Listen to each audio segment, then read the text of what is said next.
Whether you're a beginner or you're tuning in to recap, this is going to be the ultimate guide to living alkaline. Yeah, let's go.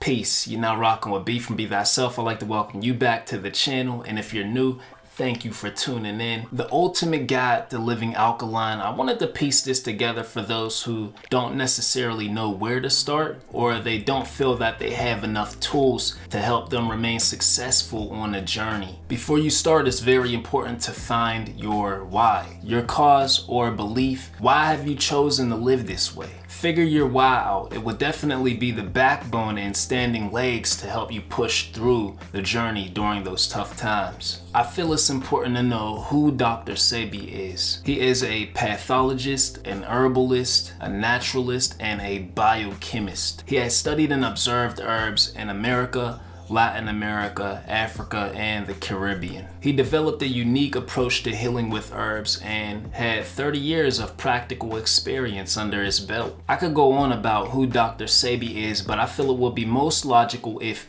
you do the research, come into the field open-minded. In regards to Dr. Sebi, you can still find a lot of his videos on YouTube. Watch a couple of his videos to get a better understanding of the life and what he intended for the African bio-mineral balance. Get familiar with the nutritional guide. There are a few versions of the guide. However, I still follow the OG guide. I recommend you download the list into your phone or print it out. That way you have it when you're going on your shopping trips. Most of your time spent will be in the produce section for fresh foods. There are times where you will be in the dry food sections, but you have to thoroughly check the ingredients to make sure they're not adding any other things that are not on the guide. Where to shop? You want to check farmers markets. Farmers markets are usually found in rural areas, sometimes in suburban areas, and they tend to have produce for a fair price in comparison to well-known supermarkets. You can check for your local African, Mexican, and Asian markets. I also have a local Eastern food co-op within my neighborhood, which I find most of the produce from Dr. Sebi's list.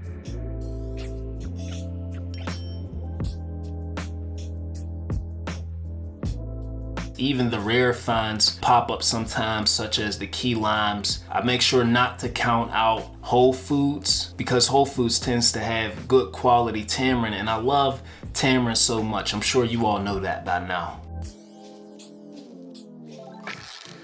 Don't be shy to check for stores like TJ Maxx, Marshalls, Ross. They have some cool items. Everyone's asking me where I got my brown bowl from. I found that at TJ Maxx you can find your cast iron skillets, glass Tupperware, utensils made out of bamboo, and even sometimes juicers and blenders if you're on a budget. The best pots and pans to cook with, clay pots. A lot of people are worried about clay pots because they've read about them leaking lead into the food. That is true for glazed clay pots. You want to make sure that the clay pots you're buying are unglazed. These are the best for cooking, and it's how our ancestors have done so years into cooking. These are traditional pots in most indigenous cultures. The clay is alkaline and somewhat porous, and it cooks the food well because the heat and moisture circulate the pot. Another great alternative are cast iron pots. They are excellent at heat conduction and retention. They have a non-reacting cooking surface with low stick properties. The only downfall is they can be expensive and heavy. Cookware you want to avoid non-stick pots. They are toxic. They should not be heated to high temperatures. The coating scratches easily and flakes with heavy use, and the flakes are poisonous. Aluminum pots tend to warp under high heat. It reacts with foods negatively and should not be used for storing food. Join a few Facebook groups inspired by Dr. Sebi. It's going to be great for emotional support, inspiration, answers to questions you may have. Recipes are on there. If you properly use the search tool function, I'm sure there will be a lot of things you deem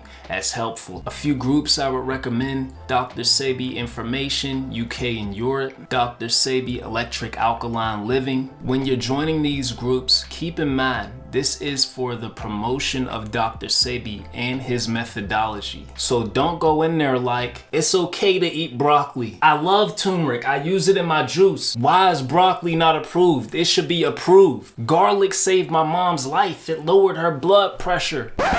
Nah, family, don't do that. After they slap you with the rules and regulations, you want to say, it's a cult. It's a Dr. Sebi inspired group. The admins have to protect his methodology and his intentions for the work that he's compiled together. You wouldn't go into a vegan group recommending meat or showing off your rabbit fur slippers, so just make sure you pay respect to these groups as well. And last but not least, have fun. I hope you're taking the time to enjoy the challenge. You'll come to find that it's a real loving community. Hey, if you made it this far, let me know. Are you considering transitioning to an alkaline life, or maybe you already been about that life? I would like to know, for how long have you been living alkaline? Feel free to leave any tips you may know for those transitioning to an alkaline life within the comments below. Until next time, 2098 Badaye.